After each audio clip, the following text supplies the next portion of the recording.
So, I was born in Northern Ireland, August 15th, 1969. That's when all the shit happened. Apparently, it was in tournament. That's what my dad told me. So,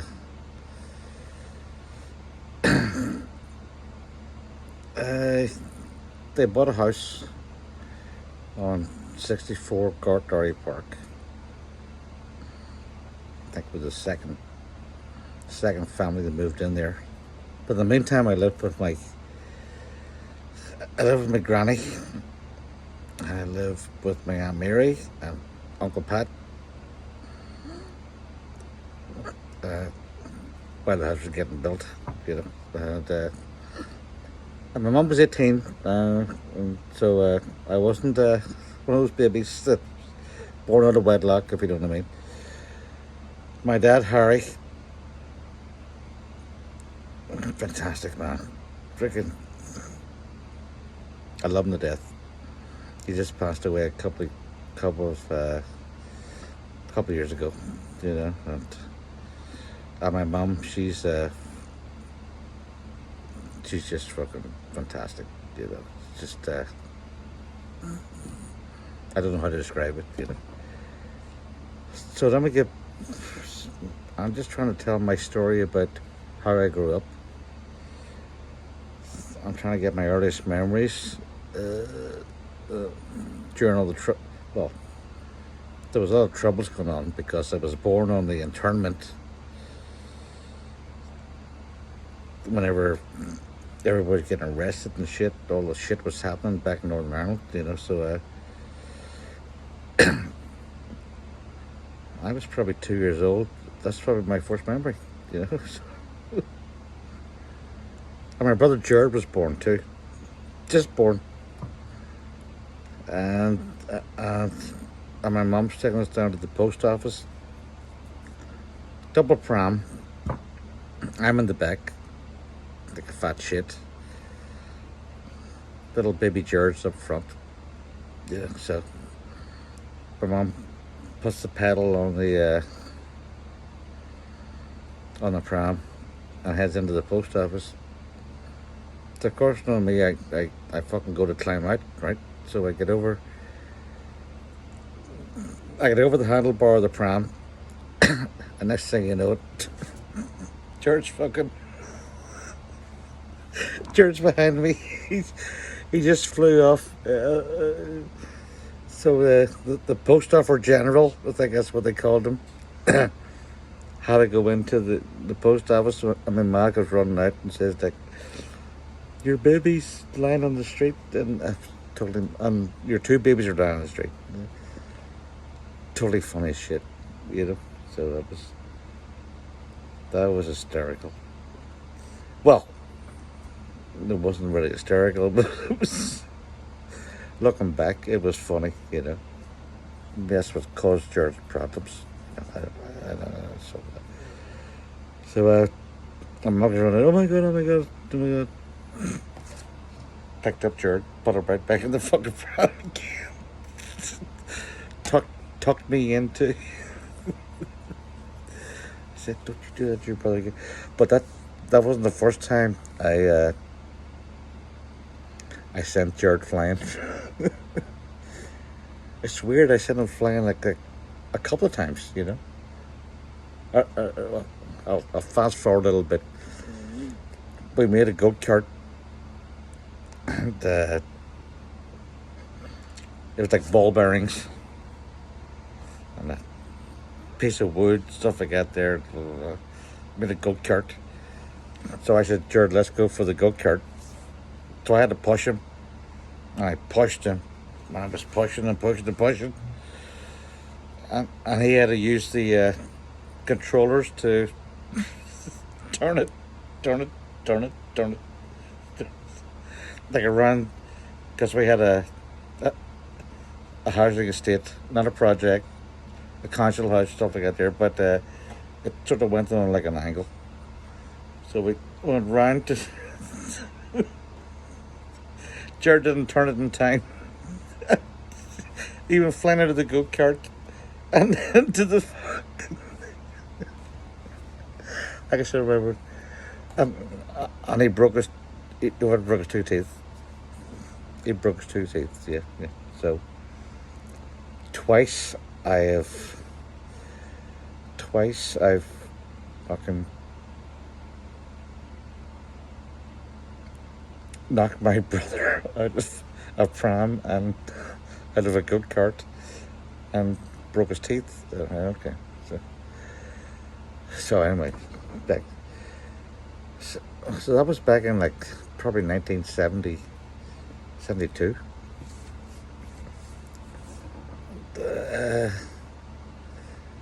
But we had great times. We had wonderful times in Northern Ireland. Like heading down to.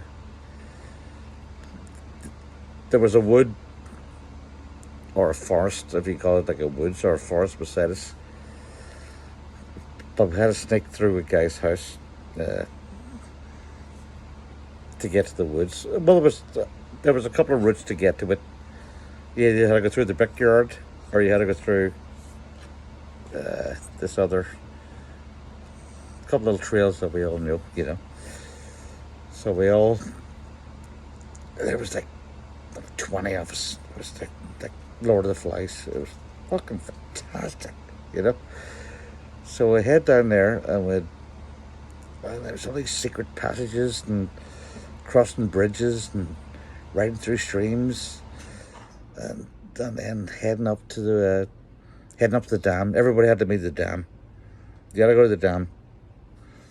So we get to the dam. We all there jumping in. It was freaking wonderful times, you know what I mean?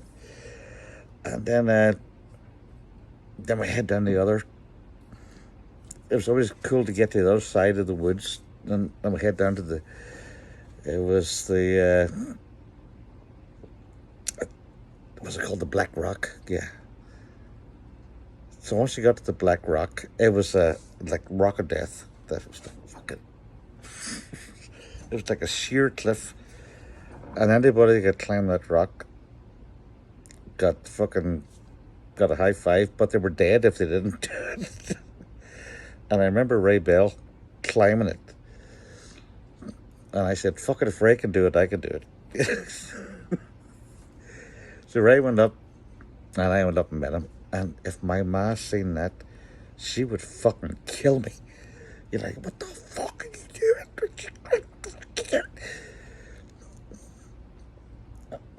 And here, once you got to the top of the Black Rock, it was some millionaire's house. He owned like fucking like a pile of shit, you know what I mean? And we were in his fucking backyard, like knowing like, oh, I guess that's why he bought the house, because nobody's coming up from the back. And then we went to the other place from the back of the brickyard was the Iron Swing.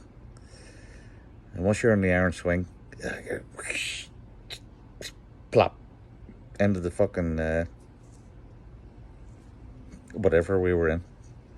I guess that's why we're all bacteria free, because we went home, we were covered in muck, mud, everything. It's like any bacteria could not kill us, you know.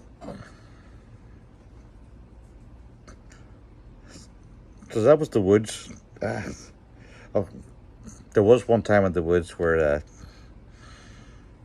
we're all playing in the woods, and a dead cow comes over the dam. So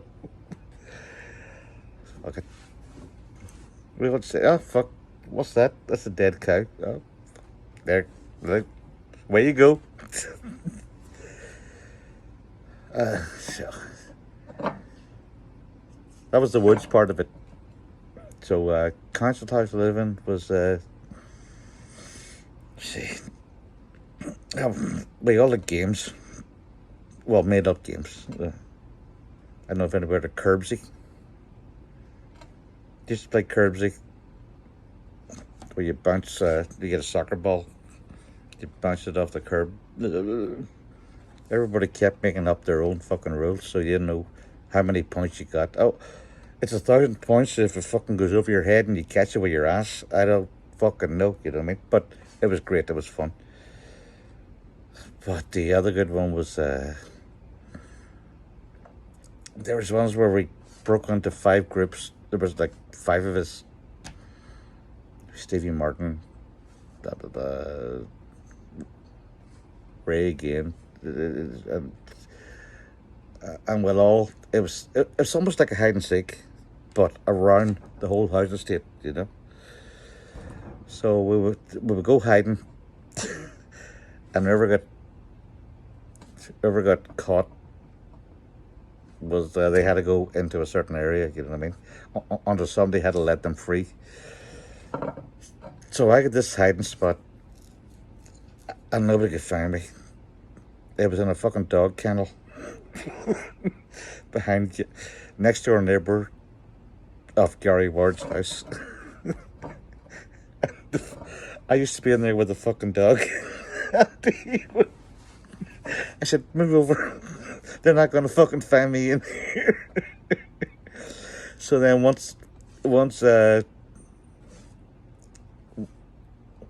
everyone got caught, I'd run down and just release them all, you know what I mean? Because nobody could knew my hiding spot in a fucking dog kennel with a dog. It was the funniest time of my life, you know?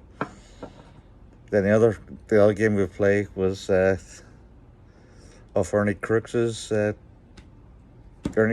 fucking wall. We used to play rounders.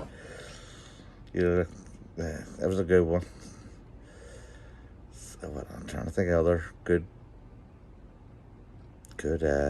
games. Council house games.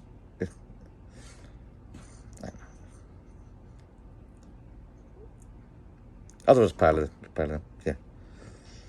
But anyway, back to all this stuff with the with everything's going on right now, you know. It reminds me of this of all the crap I went through. We all went through back in Ireland, in Northern Ireland, you know. There was like everybody against each other.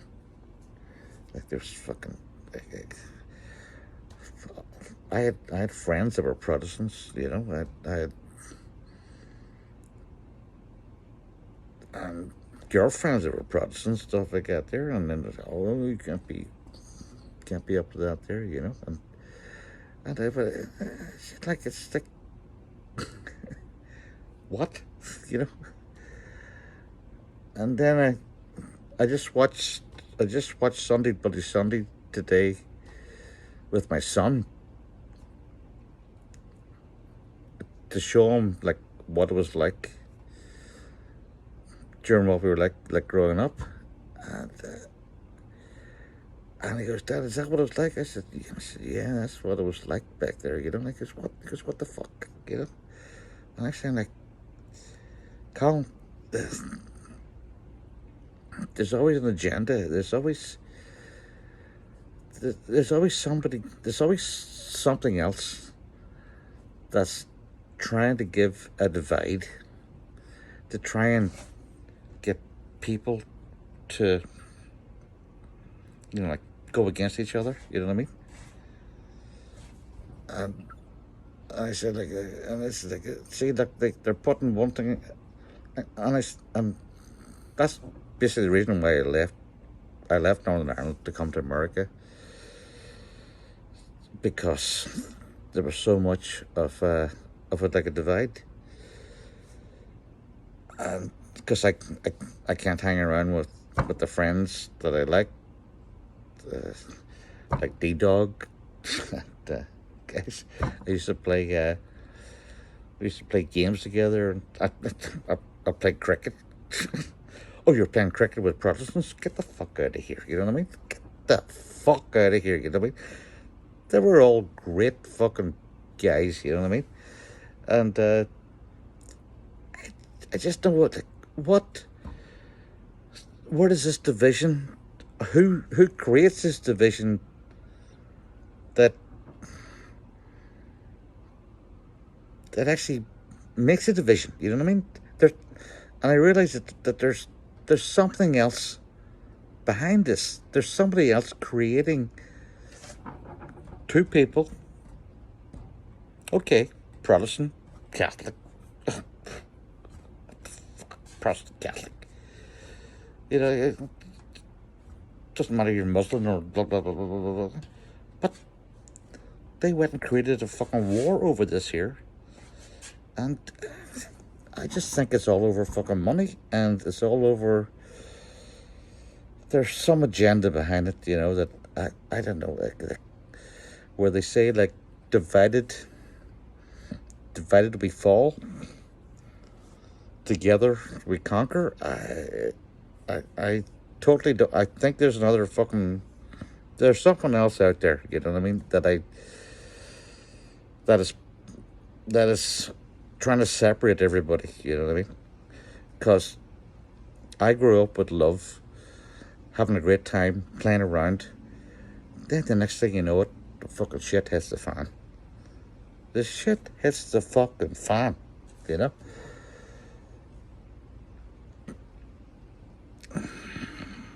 It's fucking... So...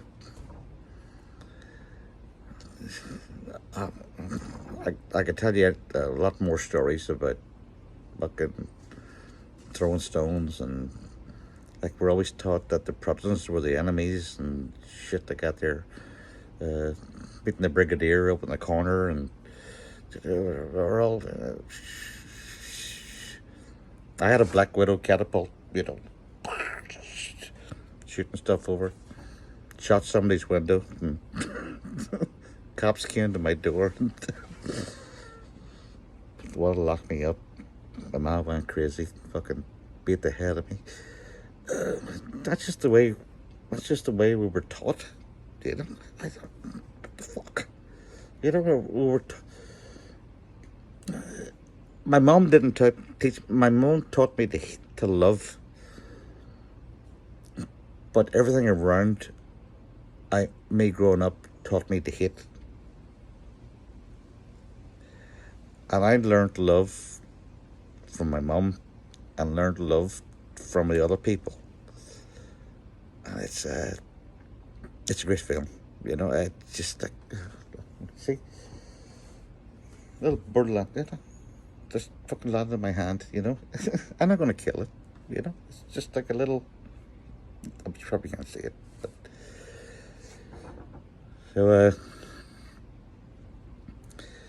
so where was I at? Yeah, love. That's what it's all about. Love, you know. So there was so much hate in Ireland, and I just couldn't stand it. I couldn't take it.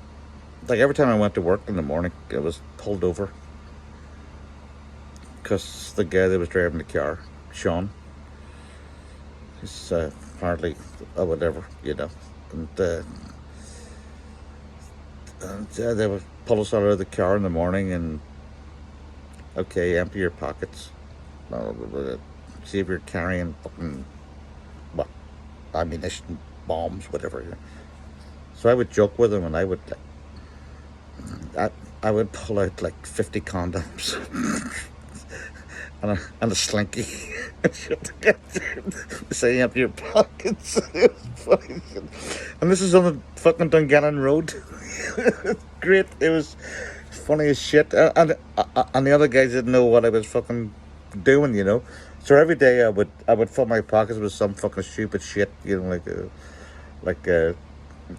Jesus, I wish I had a dildo, you know what I mean? I'd pull out, here you go. But, yeah. By the way, this is Mad Elf, one of the best beers you're ever going to get, you know. This video is sponsored by Mad Elf. So, how far have I got? All right, okay. So I know all the craziness going on in Northern Ireland. It's white on white crime, if you want to call it that. Catholics and Protestants, friend against friend. So I just said, fuck it, I'm coming to America. So I came here and first started off mixing cement in one of the blackest neighborhoods in Philadelphia, 15th and Ridge. And I loved every one of them. They all love me. They said, oh man, you're black Irish, man. You're black Irish. Come on down here, you know. So I would head down to the Princess Saloon and meet Miss Queenie. And we'd have a great time, you know. We all got together and I said, this is great. This is fucking fantastic. You know,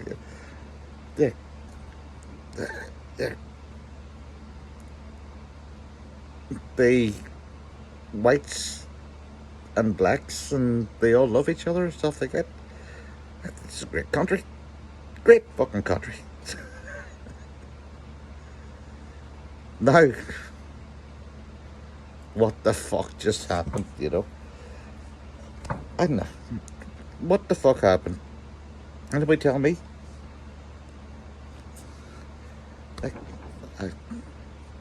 I've got a good contracting business.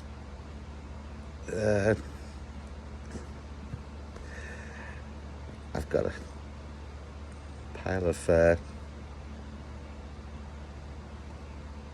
of black guys work for me. They're all comical. They're all great. And my favorite is Frank. Frank's a character. He's bought an ice cream truck. He goes, hey Kev. Well, he don't call me Kev, he calls me Fred for some reason. I said, Frank, stop calling me fucking Fred. He goes, I'm sorry, Fred. So yeah, he bought an ice cream truck. He goes, can you help me fix it up? So I helped him fix up his ice cream truck. And then I have Deshaun and stuff like that there, like all great freaking guys, you know what I mean? I'm loving this stuff, you know? But it's just like the last couple of weeks, or like since this pandemic started, I just think like everything was going great. But now it's like there's somebody's putting a divide in there somewhere. They're putting people against people. It just doesn't make sense. I don't fucking know. I'll tell you the truth, I don't know. It's just like everybody's looking at each other and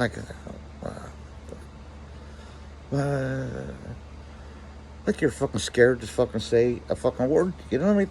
It's stuff we used to fucking talk and joke about together. You can't do it anymore. You got to fucking watch your mouth. Jesus Christ, it's fucking ridiculous, you know? I just don't know what's going on. I don't know. I don't know. I'm just trying to put 2 and 2 together, but I'm getting 3. You know? By the way, this is my first video I've ever fucking posted.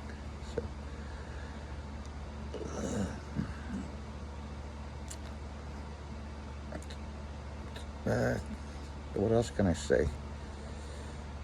So, yeah, it's even like wearing masks. I just heard someone today who said if you have an inhaler, you can walk in the store with an inhaler and you don't have to wear a mask.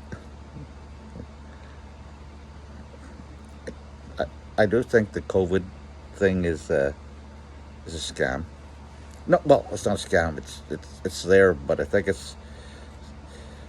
I know there is a such thing as COVID-19, but I think it's been highly uh, influxed, or whatever the word is for it. It's been highly propaganded, so, because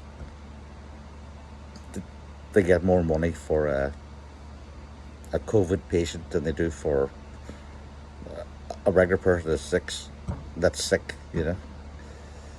The, but I just think there's something crazy going on here, and it's not right.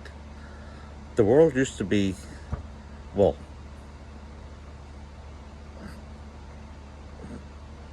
the world used to be uh, religion against religion, color against color. Now that it all sort of had stopped, but now somebody's trying to ramp it up, because I thought it was over back in 1980s, 1990s. It was over. I thought it was all over with, but people need somebody's putting an agenda together to enforce hate against another person. And like, why should that? Why? Why are they enforcing hate? Because it's like, it just blows my mind. Because I, I fucking love everybody in the street. It doesn't matter what they are. I say hello to them every day. And they all fucking love me. You know what I mean? And it's just like, why is there something out there that is making a fucking divide? A divide. Like, to put a divide between one person and another person where it should be fucking love. Love. Sounds like a Beatles song, doesn't it? It is a Beatles fucking song. Love, love, love. Love is all you need. Love is all you need. Love is all you need, you know? And like, there's like so much fucking division. And I left Ireland because of the fucking division between the Catholics and the Protestants. And I come to America and thinking it's fucking A-OK, and you know what? There's so much fucking division. Black, white, Democrat, Republican, blah, blah, blah, blah. Muslim, this, that, that. Fucking, Jesus Christ, can everybody just... I'm pulling my breath, sorry. But just, can everybody just fucking... Everybody chill out. Take a fucking joint or something like that there and just fucking chill out and relax. Because love is all you need, you know? It's just like, love. Feel it in your heart. Like, I walk down the street, every person I see, I say, hello, how's it going? What's going on? Some people walk past like a Karen or whatever, you know, but I don't care. I say hello to everybody. I'm just trying to put love into the fucking world. Can you join me? And put love back into the world and stop this division? Please.